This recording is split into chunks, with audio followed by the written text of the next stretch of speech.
are live on Facebook. Welcome to everyone on Zoom, on Facebook, and anyone who watches Raw live after this recording. Welcome, welcome. Thank you for the time, for taking this opportunity to come to this particular show. Let me introduce you to our guest today. Our guest today is an employment lawyer from the UK. He has 20 years of experience in resolving employer and employee HR issues simply and effectively, always giving straightforward, fuss-free advice on employment matters. A lawyer, and this is interesting, he's a lawyer with a big heart. He prides himself to helping his clients reach the outcome they want. We welcome Thushara Polpitiye, also known as Tosh, from Astute HR Limited to Raw Live. Welcome to the show. Truly appreciate you taking the time for my audience, for the listeners out there. Thank you. Thanks, Rohit. You know, you asked, how can I say no to you? Great. So, I don't know, Rohit and I go way back. We've known each other since we were children, in fact. Absolutely. Pleasure. And, you know, I'm very grateful that you even asked me to talk on this for you. So from an audience perspective, just make it clear what the relationship with Thushara, which I have, we call him Tosh. That's what we call him. That's my name. That's why. Yeah, and he is a elder brother to me. Simple as that. Yeah, he's the one who actually taught me how to speak English and write English, which is, you know, he used to really take the fun out of me and still does. Mickey taking, yeah. I was about to say, it's not as nice as it sounds.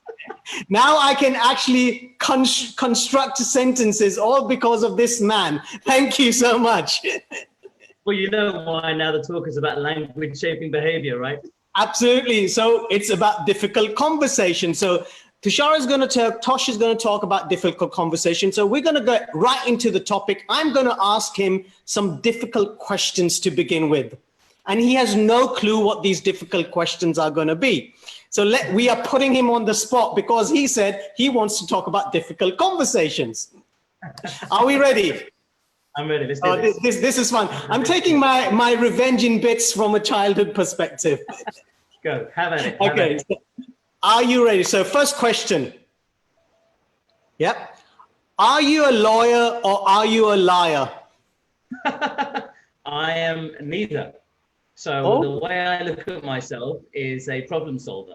You know, people don't care what you do; they care what you do for them, right? So my game or my bag or what my fulfillment is, I got into the law game to solve problems. It just so happens those problems tend to be workplace problems. So, you know, problems caused by employees or, you know, to employers, or maybe there's problems caused to employees by employers. So neither. Very nicely put. Well done. Well done. Okay. Next question. Yeah. You are known as Tosh. What kind of association do you have with the company called Toshiba? Well, nothing apart from the name is in there. And as a kid, I used to hear that a lot.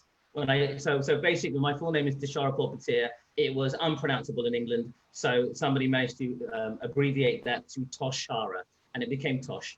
And then the advert came out, you know, hello, yep. Tosh, got a Toshiba. And you know, the number of times I heard that, you know, in the end it was, yep, that's a good one. Not heard that one before. And now I use it actually as part of my of the legal services we provide. You know, it's called, one of our catchphrases is sound employment law advice with no sentimental tosh. So it's the play on the name which kind of works, and it's Tosh by name, not by nature. I hasten to add. Okay. Yep. Okay. Here's the next question. Yeah. This is going to be a tough. Furlough has been on the books of for many people nowadays. Here's the first question. What kind of fur is furlough? It's the very coarse kind. It's rough. It needs washing. It needs shampooing. It's causing all sorts of problems for people. And in the UK, that kind of furlough is going to be coming to an end by October. And at the moment, there's lots of redundancy. So I suppose lots of companies are rinsing out the fur in the furlough. Okay, so that's going to be one of the topics we're talking about in terms of the difficult conversations right now. Lots of clients needing help with furlough, redundancies in particular, and you know, there's stressful situations, right? So That's the fur. Okay. So just to clarify, it's got nothing to do with cruelty with animal, this furlough. No, just merely having fur in the word furlough. You know what people used to think was the first word is like furlong, like horses or so forth, but it's furlough. Yeah. I remember the first time you came in with the video on furlough and I said, huh? What does that mean? Speak clearly. That was your revenge, Rohit, I think. Nobody knows what that means. No one knows what you're talking about. Speak English. And then we broke it down. You're absolutely right. Yeah. Understanding the new government scheme, cover salary, all those sorts of things. You help me with that dialogue. I'm grateful to you. So here's the next question. Why do lawyers refuse to speak in plain, crystal clear English? So one of the things I did when I first started this business, my own business 10 years ago, I Googled the top 10 things people hate about lawyers, because I wanted to make sure I smash all of those things right at the beginning before the clients even open their mouth. And one of the things at the top of the list was exactly that, Rohit, legal jargon. And the reason that is because lawyers love over-lawyering. Look how clever I am. We can get into the arguments and we can get into the debates and all this legal position is this and the law is that. Clients don't care about that. Clients just want you to solve the problem, to talk to them in simple terms. If you can't explain, what's the phrase? It's if you can't explain it simply, you don't understand it well enough. So why do lawyers use that kind of language? I think it's been ingrained over years and years and talking that way, the way that the cases are read out, the way that the law books are, I suppose. And you just get lost in that sort of dialogue. But, ineffective communication is not limited to lawyers only. It's surprising how that is in everyday walks of life, whether it's in work or personal relationships. How many people do you know in your walk of life, Rohit, where they're not communicating effectively? Better use you, right? So yes, that is why lawyers do it. They're human like anybody else. They just need a communication lesson. Okay, next question. What is your approach or philosophy to winning or representing a case? So winning means different things to different people, right? Yep. So some people, or the way I put it is justice is different things to different people. So some people want some sort of decision made. They want a wronged made right. But then, that's all very nice. And that's the philosophy of that is very nice as well. But there are costs associated with it. So it depends what it is. So winning generally, what I often explain is to reframe what the justice system does is justice in a court process means money. If you are successful, you will get money. You might get a decision as well in your favor if you're winning, obviously. And if that matters to you, then that's fine.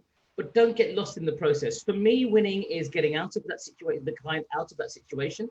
Yep. Maybe having enough money if they're an employee, or if they're an employee resolving a headache that's being created by an employee at work, resolving that so that they can just move on with their life. Okay. That is winning for me. Okay. Next question. If the other party does not agree with you in a case in which you're representing, do you get the mafia on them? They are too expensive, and it would be illegal. So what we do is if they don't agree, which comes down to the managing conversations, well, we have to make them see why it's in their interest to agree. So that normally means one of two things. What is in people's interest? Either they want to, so that means there's a benefit to them in some way, or they want to because they want to avoid a consequence. So that's generally the type of language or communication that we will have in those sorts of opposing lawyer situations, right? This is where the difficult conversations start coming rather than getting the mafia involved, which is totally illegal. It is a mind fight. It's a mind fight. No fisticuffs. Okay. Next question. Do you wear that funny wig on your head when you go to the court? So those funny wigs are only in certain types of courts, not employment tribunals, which is my specialty. I deal with employment law, but they still exist in family courts, certain criminal courts. You know what? The legal profession is steeped in tradition, and as ridiculous as it may or may not be, tradition can also be good as long as it's not, completely so old school, old fashioned that it starts to stop justice being served, right? So it's theatrical. I appreciate that, but it's tradition. So no, we don't. That's not the kind of court that we do those things in, but in other courts they do. Okay. What's the difference between a barrister and a lawyer? So a lawyer is anybody that studied the law, right? So a student can be a lawyer, a solicitor can be a lawyer, a barrister can be a lawyer. A barrister tends to specialize purely in the courtroom advocacy. So they do the representations in court. They speak in front of the judge, they represent the client. I'm a solicitor. Solicitors also have what are called rights of audience, which means I can also go to court as well if I want to. It tends to not be the case because you're busy running the office and doing other bits and pieces. But the solicitors do all the prep work. So they get the client in, they do all the witness statements, they do all the documents, the evidence, they get everything together, and then the barrister goes and has to use that evidence to succeed in the case in the courtroom. That's generally the difference. You also would use a barrister sometimes where perhaps there's a complicated situation that maybe a solicitor wants a separate opinion. It's called counsel's opinion, and then they will write like an assessment, a report on, okay, this is why your case is good, this is why your case is bad, don't proceed, or this is the value. Just telling you what you're in for if you go ahead with the case. Okay, so taking that lawyer and barrister thing, I believe it's only in the UK you have this distinction between a lawyer and a barrister. Is that true? I'm not sure, to be honest. I suppose I've not heard it anywhere else. Yeah, I must say I don't know a lot about the legal systems in internationally, in England and Wales and the UK. But yeah, I suppose that's right. I can't think of anywhere else where I've heard of that. Certainly not in the TV programs I've watched anyway, put it that way. Okay, so here's my next question. How come you're not wearing your suit today? Because I thought I would mirror you, and it would be inappropriate for me to look more lawyer-like, I think, in the current circumstances. For me, I thought it was raw. And raw, live, means we're relaxed, I'm vulnerable to you, I'm not wearing my hat and coat or a false moustache, and I saw the way that you were dressed in the other raw live interviews that you did, and the shirts seem to get more and more floral, although you've got checkered today, and so I thought I would match that. Yeah. So I thought also I was going to go for the more floral look, but I said no, I'm speaking to a lawyer, so I need to be a bit more formal. I would have appreciated the more floral look, more flamboyant, the better, Rohit. Okay, thank you very much for letting me know that. Next time I will definitely do that. Here's the last difficult question. Okay, are we ready for this? Okay. When will you make your debut in the TV hit show Suits? So I am doing my own version. So anybody that's seen our website, that's not correct. What I mean is we do lots of marketing, promotion stuff. It's a lot of things that you do in the world that we're in is to increase awareness. So we did a photo shoot recently, Rohit. I must send it to you. And I absolutely modeled it on Suits. I love that program. And I particularly like the idea behind that program, which is also a little bit like House, if you remember that series. Yes. And the way, so we model that sort of thing, but the thing I love about those sorts of programs is they really think outside the box. They do whatever it takes to succeed. So that doesn't mean breaking the law, but it means just not necessarily following the letter of the law, understanding there's different ways to get the job done and help the client succeed. So that is my Suits is real life. Oh, nice. I can see why you're a lawyer now. Now, gonna pass the questions. Yep. Now we get into, so this was just a warm up regarding difficult conversations. Now let's get into the deeper part of this, deep dive into the topic. Why did you decide, I approached you, I said, Tosh, I want you to come on the show, but I want you to come up with a topic which you feel passionate about and which the people really require, not just in this time, it's required throughout our life, literally. Why difficult conversations? So if you are able to communicate effectively, there's so many things you can do in your life. So a lot of my clients, they're having, you can imagine that the typical situation is a company. The company has a nightmare employee. The nightmare employee, they want to exit, but they don't know how to do it. That employee could flare up, blow up, cause a big drama in the office, or be tearful, or what have you. So I've got a process which I've taught clients where you can fire people and still everybody walks away happy in the circumstances, as odd as that sounds. Okay. So what I realized was what seems obvious to me, we all look at our life through a different lens.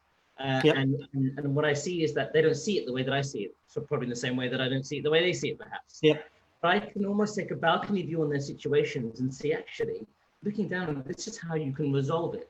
This is how you can get that outcome. The number one consistent issue is they don't know how to speak to people.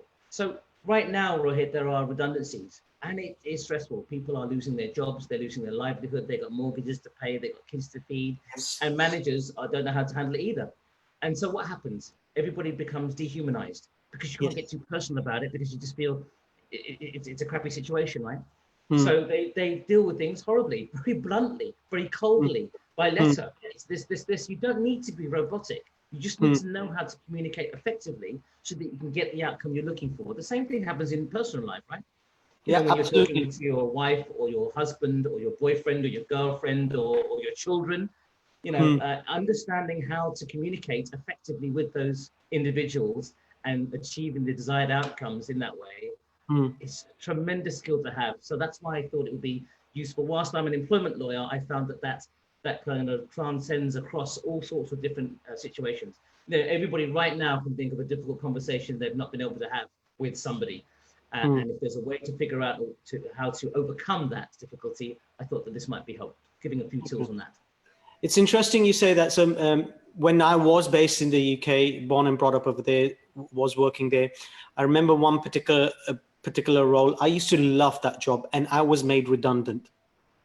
Okay, this is sometime after the 9/11 incident, about 6 months later or something like that, if I recall. And I remember of what I remember, and it's a bitter feeling I have till date. You know, the bitterness has reduced significantly, but it's still there. It still exists in me. I remember entering the room, and I was not given any warning what's going to happen. I was told a month or two ago by my manager based in the US that I was going to get a promotion. So I was under this impression, this is where they're going to give me that letter of promotion. So I go in there, the HR takes this letter, passes it over to me and says, we've made you redundant. And I'm like, and we've given you X amount. And that's the conversation. I mean, well, how does that leave people? It doesn't have to be done that way. And what does that make your feeling, you know, when you leave that organization? Imagine the people who have been in those situations, Rohit, what they're for 10, 15, 20 years. They are spending more time with those people at work than they are with their friends and family. Yep. So you know, it's a significant part of their life. And then suddenly it's like an ejector seat. Yes. And what I've found is people just do not know how to handle it. So the way they handle it is abruptly. They make it as quick, short, sharp as possible, and then that's it. And then they just get on with it. And they put it in their own heads. They just think that's okay because that's the way most people do it.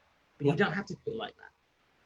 And it's interesting when that conversation happened, and I was just my mouth just fell down, and I was like that.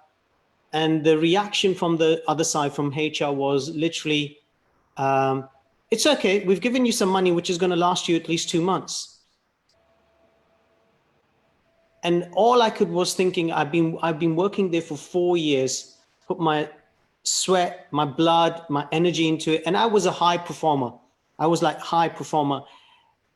And that was it. That was the end of the conversation. There's two problems with that scenario. One is they are failing to understand where your head is at to make that process more effective. And you are failing to understand where their heads are at. But it's not your failure. It's their responsibility to let you know where their heads are at. And getting into the other person's head is the key issue in how we're going to be able to create a situation to manage difficult situations and get the desired outcomes you're looking for. You know, there's a book I read called The Jelly Effect. Have you heard of it? You've mentioned that to me in the past. Yeah, it's, you know, it really, I use it as a training exercise for my lawyers as well. In fact, you know, we were talking about communicating effectively and lawyers over lawyering because of that. And that's actually one of the key reasons a lot of my clients sort of love working with me, because it's just very simple, clear conversations. You know, they understand in a broken down way, whatever it is. Not that our lawyers aren't great, but sometimes lawyers just don't know how to communicate. And the way that this book, by The Jelly Effect by Andy Bounds, is a sales book. And it says you do everything backwards. So that means you start with the end and go backwards. You know, when you do a presentation, right, or when you see a presentation, how do they normally start? Well, I started in my career in 1911. The firm's been around for 200 years, and we are this, and you start to create the credibility of the, but actually when you go to those seminars, you're not, I don't mind hearing that at the end, but actually you've gone there for a purpose, haven't you? Whatever Yes. the purpose that you're attending, Yes. you're waiting for that person to talk about whatever it is. So what this book was talking about, which is what I'm talking about in terms of managing conversations, is start with the end. Why don't you begin with what the outcome is going to be, where you're going to leave everybody after this conversation is finished? So for example, Rohit, if you came into that meeting room and it was me, let's see how this goes on the spot. And I say to you, Rohit, look, hi Rohit, look, I understand you've been told that there's a promotion. I'm afraid that is not what's happening. There's been some changes in the organization, and these are the things that are happening. I'm so sorry to tell you this. As a result of this is the process that's happening. And now we're looking at making redundancies, and you're one of those people that are being made redundant. And then I would explain what's happening in the organization. So it's not a reflection on you and your skills. Because the first thing you thought, oh, hang on a minute, I've given my blood, sweat, and tears to the business. Yes. It's not about that. The climate has forced both of our hands to make a decision in the situation. And this is why it's you. So what's happening in the conversation now? I'm telling you what is happening. And really, really importantly, I'm telling you why it's happening. It's the why. It's the purpose behind the conversation that makes all the difference. So if I start with the end and then I start to explain why we're getting to that end, your mind is better or already framing it in a way that is more digestible than if I start building it up like some sort of suspense thriller. So what's happening? Am I getting fired? Am I not getting fired? Yep. Whereas if we start with it, it might sound blunt at the beginning, but you can see the way I'm talking to you. It's not a personal thing. It's not about you. It's a terrible situation, but these are the decisions. What questions have you got? And you also have the dialogue. I don't understand. Yep. Why is this? Now, I may have just explained it, but actually, I also understand that all you've heard is you're losing your job. You don't get the details, don't register with people. And when you're thinking about that, what are you thinking about next? I've got a mortgage. I've got bills to pay. Yes. How am I going to sort those things out? All of the clutter and the static start to get in your head. So how about this for another conversation? What we're also going to do, Rohit, is we're going to introduce you to a recruitment company, because we're going to see if we can help. Why not? We're going to give you a good reference. This is not about you. You've been absolutely fantastic in what you've done. This is why you're selected, and this is why the other people haven't been, though. And you can challenge that, obviously. This is not a confrontation. This is not a fight. So I will introduce you to our recruitment company or our contacts and put you in touch with them. Here's the number. They're waiting for your call. This is what you need to do. And if you have any other problems, you come back to me. Now, how differently are you leaving that meeting now than if it was a situation than the one you actually experienced, which obviously creates distrust? You know what you're going to do? You're going to talk to somebody like me. How many calls do I get, Rohit, where they are calling me because they haven't had an effective communication from the company? It's a little bit like somebody getting injured. You know, those guys that call the lawyer before they call the doctor? Yeah. It's exactly that scenario. And it can just be so easily avoided. These conversations are not hard. They don't have to be ugly. They can be done respectfully because it isn't personal. Yeah. Unless, of course, it is. If the conversation is, Rohit, you've been stealing, you're a thief. That's a different thing. Addressing your character, well, that's a different situation. Yeah. But we don't have to attack, you don't have to take that approach at all. Does that make sense? It makes sense, because when I'm listening to this and I'm putting myself back into that situation, what I can see is options. That's the way it is. There are some options which are available, which we want you to utilize. So that's quite interesting, the way you've come across that. Now, and your future is a key as well. You don't know what you're going to do afterwards. You've been in the job for so long. What I do, because you're going to have to find a job. You know why you're going to have to find a job? Because you've got bills to pay and kids to feed and whatever else it is. So you'll make it work. And what we can do is do our best to help you make that work. I don't see why not. Absolutely. That is a good way to operate. So when you are dealing with companies, so now this is reminding me of that George Clooney movie. Up in the air. Up in the air, where, so exactly. So that's what it's reminding me, is where basically you become the front man for the company to give this information to the employee. Correct. Because the company do not know how to do it. And how does the employee feel saying, whoa, Who's this man? I've never met him before. What the hell is going on? Don't they care about me? I get to the what's happening and why it's happening as quickly as possible. Okay. So let me explain. I know you've got loads of questions, but by the very end of this conversation, I promise you, everything will be addressed. I've already told you at the beginning, you're going to be okay by the end. Okay. Now you're listening. And now I'm going to take you through it. It's not quite up in the air. I mean, with that movie, it was still quite cold, you know, with what was her name, Anna Kendrick as well, George Clooney. Anyone that hasn't seen the movie, these guys, they're employed by companies to fly around to whatever the headquarters are of different companies, and they fire staff. And they come in, they say, we're letting you go. There's a package in front of you. It's a very reasonable offer. It's 3 months. It just doesn't take people's, it's by no means that, but there is a reason somebody is going. And it may be because of their behavior, or it may not be. And obviously, depending on what the circumstances are, we'll decide exactly how you're going to communicate with them, right? But either way, the format and the structure is always the same. You're clear with where you're heading at the very beginning, start with the end and go backwards. How do you find a solution for a maze? Guess you know what the cheat is, don't you? You start in the middle and then you go back out to the entrance. It's the same thing, right? I appreciate it's not that way when you're doing a satellite navigation system or using a map. You know, it's the same sort of process, but you know the journey. You already know how to get there. So if you already know that path, it doesn't really matter how you get there, as long as you know where you're heading and let that employee know, or that person you're speaking with know, this is the outcome I'm trying to get to.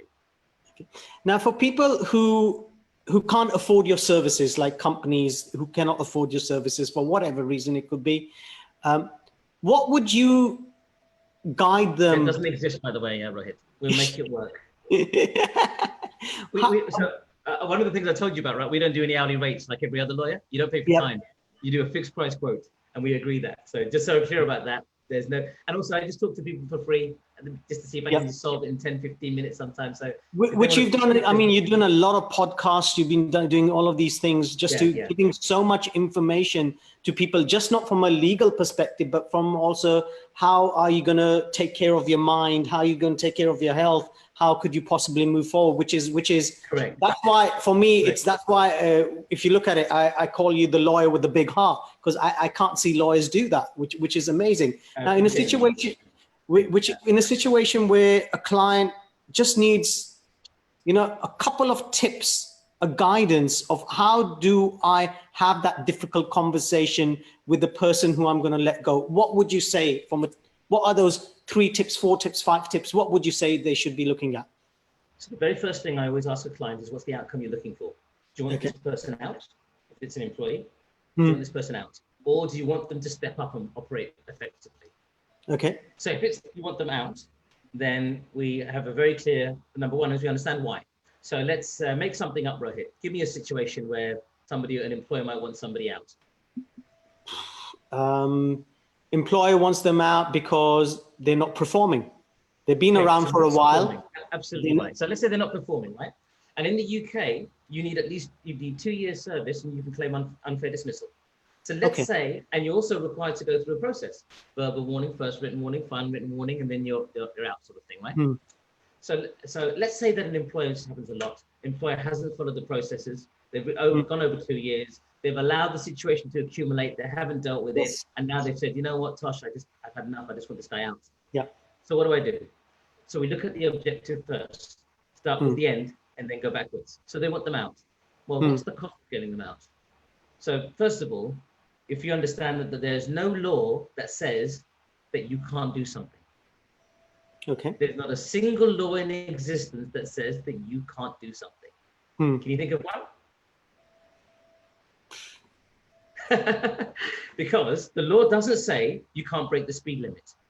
The law says if you break the speed limit, you'll get penalty points or you get a fine. The law doesn't even say you can't commit murder. For goodness sake, don't do that. Yeah. But it says no robbing banks. Yeah, you'll end up in prison or the electric chair or whatever country you're in, right? Yep. So the law says there are consequences. The law does not say do not do it. So, for example, when you know what the consequences are of any situation, which is also a key factor in getting your desired outcomes, you know how to manage those consequences, well, then you can do anything, can't you? So it just so happens that in employment law, the consequences are your loss of earnings as a result of being fired, right?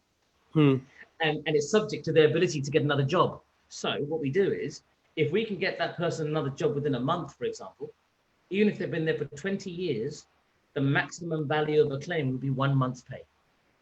Does that make sense? Yep. So what do? We call them up. We say, it's not working out. We're having this meeting with you, Rohit. I'll make you the subject, Rohit, if you don't mind. Oh, thanks a lot. You're performing badly again, Rohit. And as a result of that, we got two choices for you. We can either go through a disciplinary process, which might result in you going, or we can have some sort of severance package with you, and it can include an agreed reference, and the severance package will be, for example, a month's pay, because you can get a job within that time, and we'll help you get another job. Okay. You now have a choice, don't you? Yeah. Or the illusion of choice, because whatever choice you make, you're going, because the company has decided you're going. That's the outcome they want. That's it. So are you going under the deal, or are you going to be fired? If you go under the deal, then it's a deal that everybody's agreed, you're happy with that, or it's acceptable, let's put it that way. If you're not going to accept the deal, well, you already know what the consequences of firing them are. It's a month's pay, which is still what the deal was anyway. So they might end up going down a longer process only to get back to right at the start. It's going to, yeah. So I had to give you that very long-winded example, because the idea is understand your objectives, understand how you manage the different consequences of it, and what you need to do or say to be able to achieve that outcome. Language shapes behavior.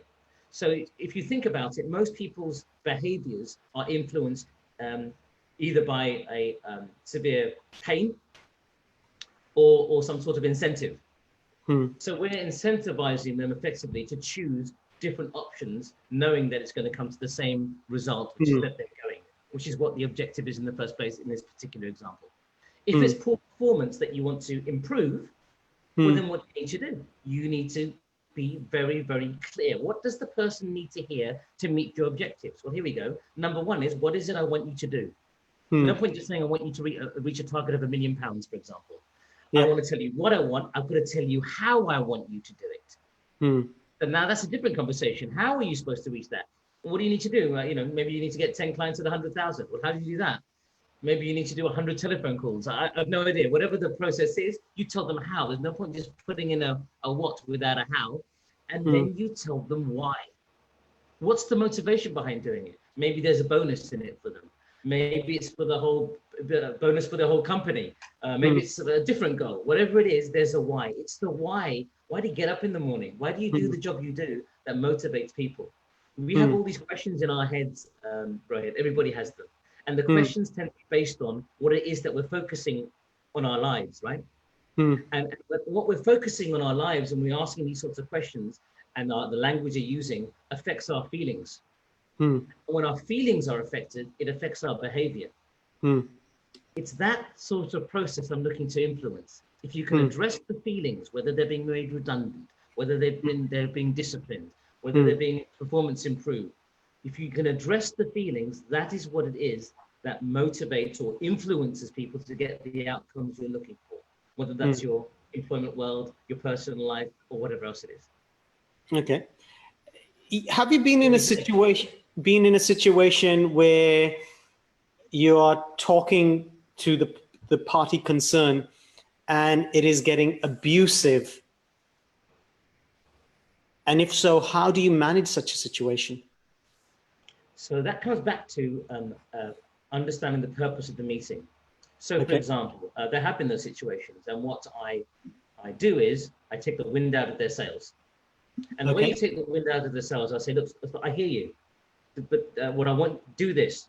Hear what I've got to say, and then any questions you've got after that, you can ask me. But just wait. Know what you're dealing with first. It's the Stephen Covey thing. Seek to understand before you speak to be understood. And that's how you communicate it to them. So you take the wind out of this and you say, just stop. Wait, you know what you are dealing with. I might become a bit firmer in the way that I speak now. Because again, that language requires that to control that behavior. Know what you're dealing with and then ask me any questions you've got, okay? Okay. That's worked 100% of the time. Okay. In regards to emotion, so these scenarios, they can be emotionally, quite painful. How do you recognize and manage the emotional state of the other individual which you're talking to? Because it's a difficult conversation. Emotions are going to go crazy in some scenarios. How do you recognize them and ensure your emotions are managed, yours as a person who's delivering the message, and somehow you're assisting the other person manage their emotions? So we are by our very nature more emotional than cognitive. We make decisions based on our emotional decisions and how you make people feel, how you felt by that decision. You buy that television maybe because of the, technical aspects and the super duper chips in there or whatever else there. Actually probably how it makes you feel. Wow, that wicked, that TV movie screen experience with the surround sound. It's how it makes you feel, right? It's like a piece of art. Why do some people, would they pay millions of pounds or dollars for those sorts of things, and somebody else wouldn't even stick it in their room or anything else like that? Because it's about the value that you associate it with it.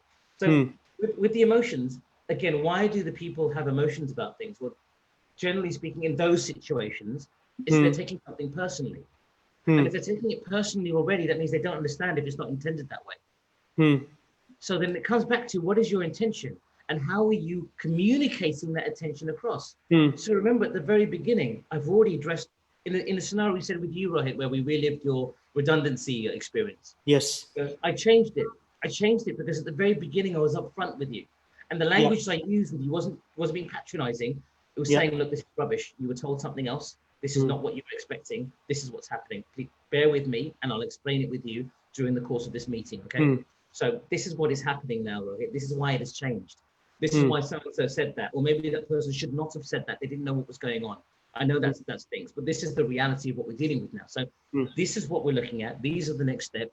Do you see how your emotions, whilst you're still stressed, you can't not be stressed by the situation, but I'm making it the best kind of stress that I can make it in the situation. So you're still thinking, and I'm working with you. I'm not working against you. I'm not pushing you out the door. So how do you manage the emotions? You are very clear in your purpose. Let me put it this way, Rohit. Think of somebody you detest, and think of somebody you love, and they say the same thing to you. They both say to you something critical. One, you are most likely to take it constructively, and the other one, you're not going to pay any heed to, even though they're saying exactly the same thing. Why? Because you understand their why. You understand their motivation. You know, one of them's got your back. You don't, maybe the other one was just being honest with you, but they haven't got your back. So again, how did I make you feel? Well, that depends on my relationship with you. If I don't have a relationship with you, I've got to create that relationship with you immediately. So how do I do that? I put it in a context. I explain what my motive is. I tell you why I'm here. Yes, you're right. Your boss should have been here, but they also don't know how to handle it. Please understand that. So, and if you don't understand that, I don't know what to do with that, is what I would honestly say, because I'm here. So look, let's see how we can work through this and figure it out. And if you've still got questions, put them to me. Here's my email address. Here's my number. I want to talk to the boss, but he doesn't want that. But just know that you have my word that I'll handle it correctly, and you've got me a hotline through me. Now, it's not the ideal scenario you want, but you'll work with it, right? Yep. So here's the other thing. So we're talking about people losing their jobs or redundancy, or that you need to let go. That's what we've spoken about. Let's look at it from a different perspective. If an employee is being bullied at work, is this something you can help an employee with? So bullying at work, from a legal point of view, and also it makes sense, it's an objective and subjective test, right? Yes. So did the person feel bullied? They're going to say yes. They felt bullied. Objectively, did they feel bullied? Well, that depends on the situation. So if I say good morning to you and you say you feel that's bullying, anybody objective is going to think that's ridiculous, unless, of course, there's some story where me saying good morning to you is some sort of bullying behavior, right? It all depends on the context. So how do you deal with those situations? You would investigate it. You would see it from a subjective and an objective point of view. You would get witness statements. You would find out what people have to say. The test in employment law in the UK, believe it or not, is not what is the truth. I'll say that again. Repeat that again, yeah. Test in employment law is not what is the truth. The test in employment law is what is the situation based on a balance of probabilities. In English, what that means is, what does it look like? 51% rule, what does it look like? So, Rohit, let me put it this way. What time is it now? So I think in the UK, it is 10 to 12, right? Yep. Or quarter to 12. And let's say we're in court against each other, and I say it was quarter to 12 in the morning. So I'll say it's quarter to 12 at night. You say it's quarter to 12 in the morning, right? And I say, your word against mine, apart from the fact there's a recording. And I say, look, this is sort of the Supreme Court. I never lie. Who do you think they're going to believe? Probably the Supreme Court. Well, so the balance of probabilities doesn't just mean my credentials. There's lots of rubbish lawyers out there, as you probably know. Okay. So my lawyer stated isn't enough. Balance of probabilities means, well, what's more likely to be the truth? Well, the evidence, apart from the fact that there's clearly a recording, is you sent me an email, right? There were discussions about it. Rohit's got a history of doing these raw live webinars at certain times. I'm not up. I wasn't up at midnight for whatever reason. Why would I be up at midnight? Those are my normal working hours. You see what I mean? So, when there's a situation of bullying where there's one person's word against another, that doesn't mean that's the end of it. Who is the more credible? What are the different things that they're saying? It doesn't mean that the line manager's view has to be taken over as subordinate. It means who is more credible looking at all the information, but it doesn't mean that's the truth, right? It means what is likely to be the truth. I'll give you one more example. If there's 10 people saying it's daytime and one person saying it's nighttime, and the truth is it's nighttime, on a balance of probabilities in an employment tribunal, it's daytime because of the 10 people. So the way that one person would have to win their case is they'd have to flip that burden. And the way they flip the burden is to show that the 10 people are not credible. That makes it less likely what they're saying is the truth, right? Whatever it might be, whatever evidence they're giving to lie, because it's a lie, you would be able to attack it. That is the way you deal with the bullying situation in terms of, from a legal point of view, whether who is telling the truth, who's likely to be telling the truth. Not like in the criminal courts, Rohit, where it's beyond a reasonable doubt. That's a much higher burden. It's interesting you say, because there are organizations, or there are people in organizations who are bullied, and it's a cultural thing. And if they bring it up, they say, no, we didn't bully them. And everyone in the company says no. So it's that pressure on that employee is quite significant, that they leave the organization, not even bringing that into the legal system because it's too stressful for them. What a lot of people forget to recognize is that bullying doesn't require intention. It can be with purpose, or it can be the effect. I can bully you because I want to bully you. Four eyes, Rohit. I don't know why I said that, but I'll just put that. Thank you very much. That's with attention. Or maybe I'm just joking with you. Hey, goggle eyes. I wear glasses too, by the way. Just I know. about that. You're now just protecting yourself. I'm saying the same thing to you. One is in a jokey banter. One is with purpose. But it doesn't matter what I think. It matters what you think. So that's the subjective test. Then objectively, would somebody else feel that way? Well, you might understand that. Actually, regardless of whether I meant it or not, that I can understand why that person felt that, because Tosh constantly went on and on about Rohit's glasses. It was annoying, or whatever the bullying situation is. What about in a case where an employee is being harassed? So this could be sexual harassment. Do you deal in such scenarios? It's exactly the same sort of thing. Harassment is in the UK. Harassment is, a lot of people confuse bullying and harassment. They're two different things, right? Bullying means I'm just, for whatever reason, I'm picking on you. If I'm harassing you, it has to be something that's on a discriminatory ground. Yes. Maybe because of your race, your sex, your religion. There's 9 different characteristics, effectively. Then it's the same. Then again, it doesn't require the purpose. It just has to be either with purpose, or that has to be the effect on you. And again, the test is objective and subjective in those circumstances. Okay. But to avoid those situations, it comes back to our managing difficult situations. It's about communicating effectively with people about what is or isn't acceptable. Most employers will think, well, come on, it's obvious, isn't it? But that's not the way that the law looks at it. Definitely not in the UK anyway. They look at it as if you need to spread it out to them in no uncertain terms. If you have trained your staff on how they are expected to behave, if you have trained your staff and told them what the consequences would be of that, then you are protected as an employer in law, because you've taken reasonable steps to protect people from that sort of behavior, right? So again, communicate effectively on what is or isn't acceptable. So you use the word, if you have trained your staff, do you mean that they need to go to a proper learning scenario of what is considered as appropriate behavior and what is considered as we're in legal issues now, or you are treading on very thin ice? So the way I look at it, or the way I'm going to advise you, is exactly consistent with what we've been talking about. Start with the end. What is the end? The end is potentially going into a courtroom and getting sued for however much money because you've been bullied or harassed or what have you, right? Yep. So as an employer, what do you want to be able to stand up and say? You want to be able to say, look, judge, I train my guys not to behave this way, not to sexually harass. Here's the training record to show that they've been trained on it. Here's to show that we do this annually. We do this with our induction as well, so everybody's trained on it at the beginning. So it's spelled out in no uncertain terms. This is unacceptable behavior. You will get fired. How does that employee not know this is how we think and this is what would happen?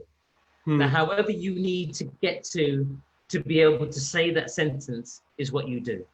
You can do that internally if it's done effectively. You can get an external training provider to do it.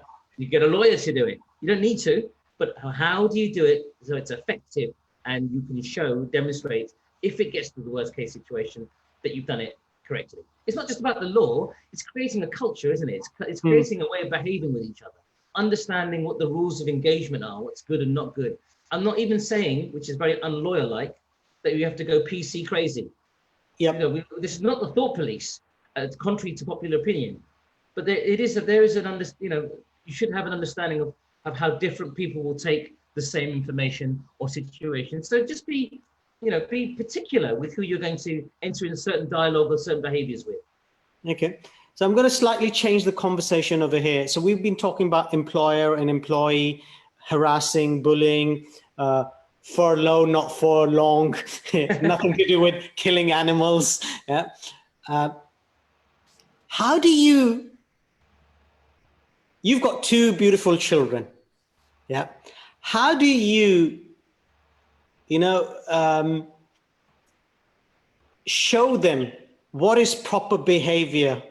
What is something which is behavior which is not considered harassment or bullying someone? How do you actually groom them? Because it has to start at a young age, which you bring into your adult life. So how do you do as a father? How do you do that? So I saw something the other day, right here. I'm going to sound like a celebrity gossip columnist now. And it was something, it was Will Smith and Jada Pinkett on the red couch. Did you see that? I've seen that. Brief of it, yeah. What Will Smith said on there, which I really, really liked. And he said, there was a couple of things I really liked about him with the parenting. Number one was that, being a father or being a mother, or a good father, good mother, doesn't have to be equivalent with being a good husband or a good wife. There are two different types of relationship. The other thing they said on there was, you know what, you don't have to parent the way the other person wants you to parent. You each parent your own way and respect that, because the child picks up different things from the mother and different things from the father. So the mother should not force their style of parenting on the father and vice versa. That was the other thing. The thing that got me was he talks about the gardener philosophy or the gardener mentality. Okay. And he said the way to look at it is your child is a seed. That seed is already predestined.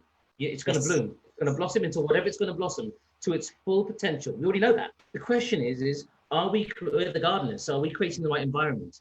Is the soil good? Are we watering it enough? Are we putting all the right nutrients in there to make that really blossom, or are we damaging it? Are we creating the environment where it's not going to reach its full potential, or it dies earlier, it gets broken? So that analogy, when you're talking about how do you, with your kids, it's the same thing. You cannot, they will, well, there's different types of children. Some will rebel and some will follow you. The point is the seed is already planted.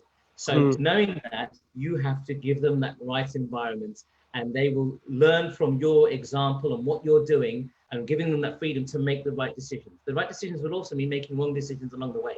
So with me or with my wife, when we're speaking with our kids, we are providing guidance, but we try to educate them on how to handle different situations.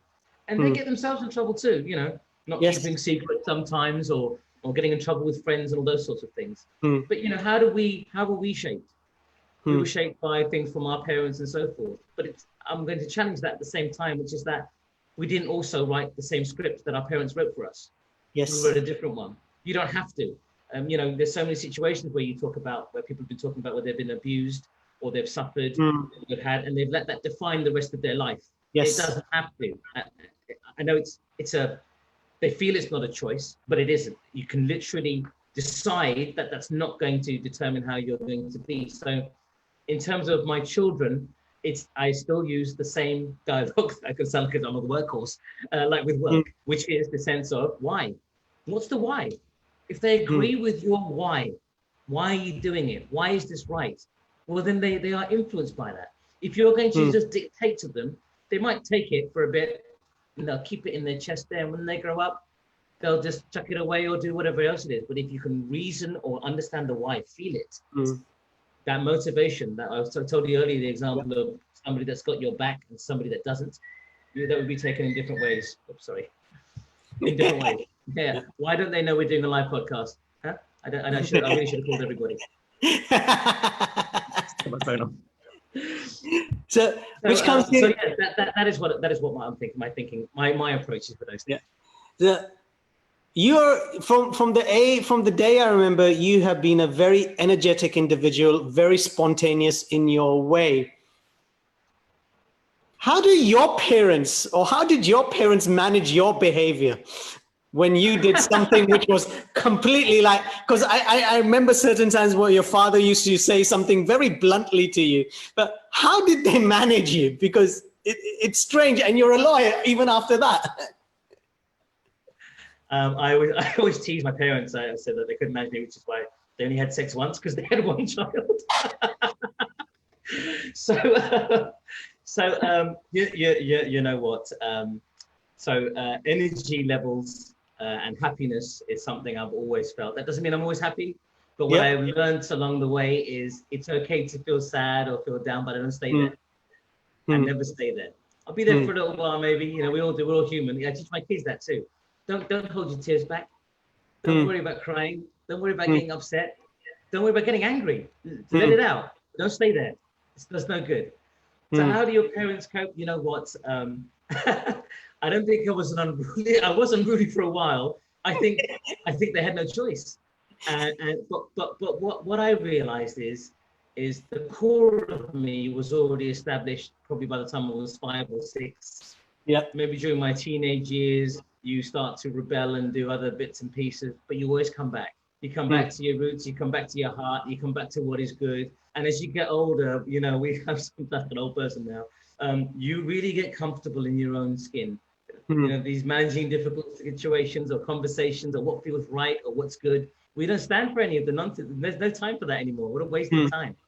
So my parents have also changed and mellowed, and they see things in a different way now. They're both, over 75. And it was interesting. I just came from there, during the furlough period. Because you're just finishing your quarantine in Sri Lanka at the moment. That's right. I'm at the end of a 14-day quarantine in Sri Lanka after being in England for 4 months away from my family because of the flight ban. Yeah. And I was living I was a 47-year-old living with my parents again. And I have in the attic. In the attic, whilst I miss my kids and all those things, I saw it as just a chapter. The book isn't finished yet. I'm about to go back now. And Rohit, how many people get a chance to spend time after they got married or grown up to spend some time with their parents? And I really spent 4 months, and it was remarkable. Absolutely loved it to sit there with them, talk to them, and also understand where we're all going in our life. At the end of it, it's just the two of them there. And I shouldn't have been there. We should have been in Sri Lanka at that time. So how did my parents cope? They adapted, they learned, we learned from each other. They grew up in a different way, a different generation as well, a different way of thinking, but it all just came back to the beginning. Just a lot of love and caring. They're still treating me like a little boy, and it was lovely. It was just absolutely lovely. So this adaptation, this flexibility, this love, could that be implemented into an organization with the employee and employer? Absolutely. So the culture that I describe it as a tribe.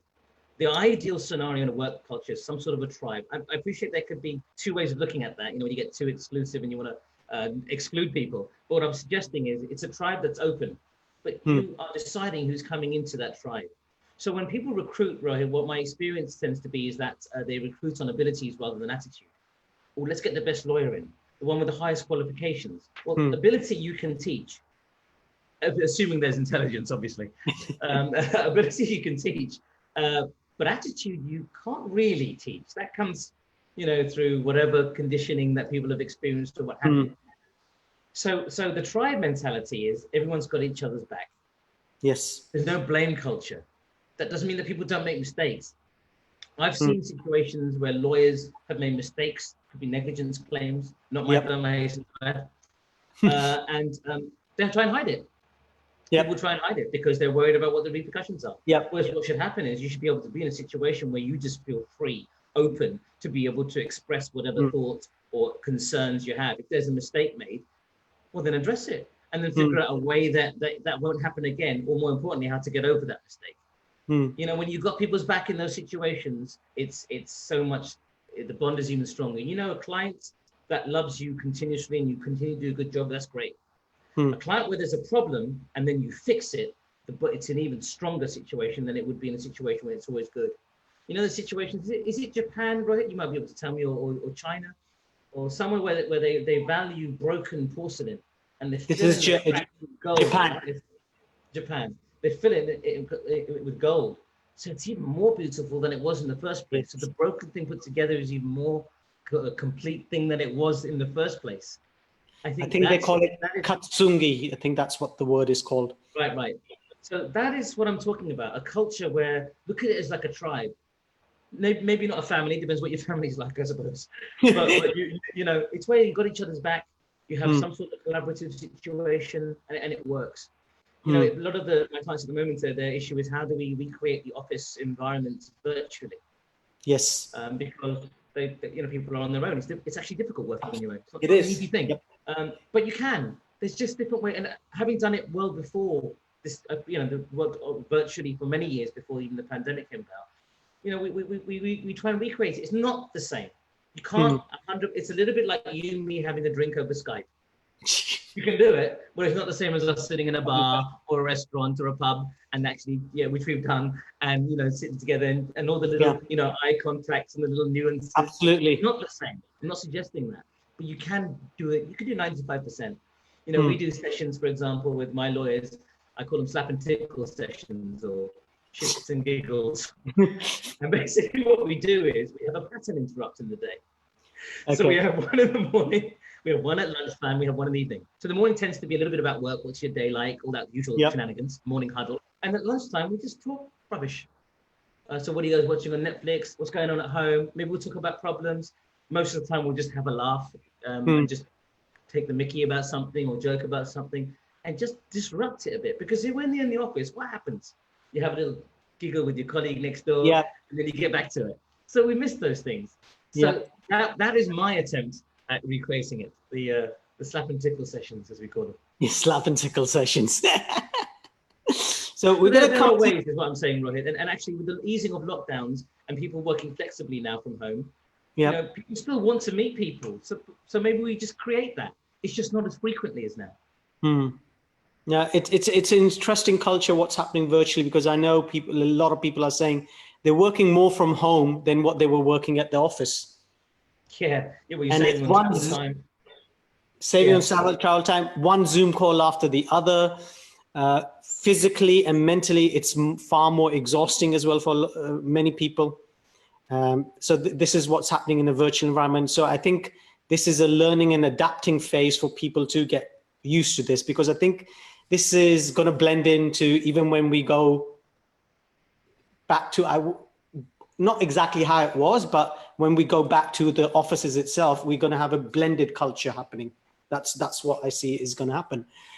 Yes. So we're going to close the interview now.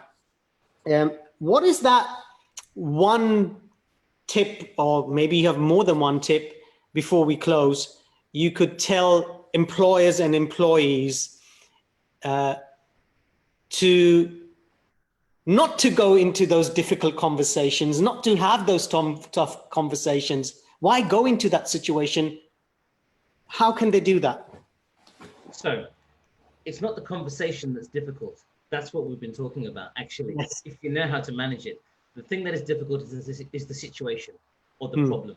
And we're all under the illusion that we need to get rid of our problems. We'll never get rid of our problems. There'll be a new one. And it's what makes us, it's what shapes us, all those things. So what I'm saying is learn how to communicate effectively. If you can learn how to communicate effectively, that is a skill that will just do you no end of good. Whether it's with your business, whether it's with your job, whether it's with your personal life. Where do you get that help? Well, there's loads of books. I recommended one during this webinar right now. There's Rohit. Rohit, you're a communicator. That's your business. Speak to Rohit about that. How do we communicate effectively? What is the thought process behind what you do? You must see that every single day where people are just not doing it in a certain way. So if I was going to say over the last 10 years of running my own business and 20 years of being a lawyer, I think the number one skill for me is that effective communication, really keeping it simple and knowing what matters to people and understanding where they want to get to. What are their afters? After they've worked with you, where will you leave them? After you've had the conversation, what is it that they're left with? That is the benefit. That is the juice that I think people love. And that if there was a number one thing I would say in people's lives is learn to become effective communicators. It will just do you no end of good in your life. How can people contact you? How can people contact you, be it employer, employee, individual who want to just have a word with you if they are having some challenges in the workplace or with the ex-employer, something's happened, or with this furlough which is happening? How do they contact you? What do they do? I appreciate you saying that, Rohit. So first of all, I'm not in some ivory tower. You can contact me. I'm touchable. If you cut me, I bleed. What I want to suggest is one of two ways. Number one is just reach out to Rohit. If you're watching this, presumably you're with Rohit in some way or another. He will certainly pass you my details. Otherwise, you can contact me by email or by my telephone number. But I can say it now. You will remember it. The number is 0203 011 1601. But why don't you just Google Astute HR Limited? Astute, and how do we spell Astute? ASTUTE HR Limited. Astute, which means really clever. Astute HR Limited. I know, the big head, right? Astute HR Limited. Google it and you'll find our details and just reach out to me. Don't worry about it. There's no cost, no obligations whatsoever.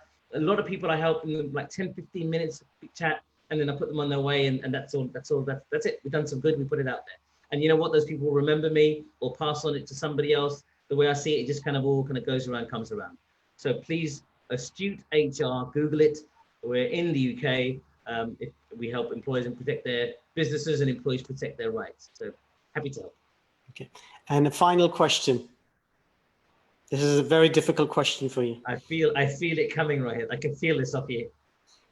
Are you going to get your hair cut finally?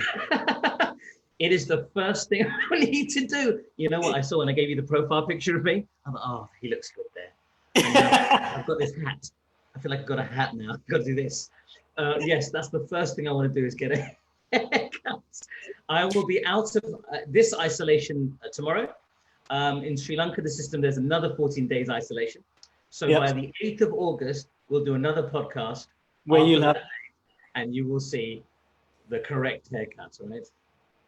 Let's do that. Let's get you onto the podcast just for the haircut. Rohit, I wanted to say thank you very much for doing this. You know, I love to try and put some good, and if it helps one person, it's done its job as far as I'm concerned.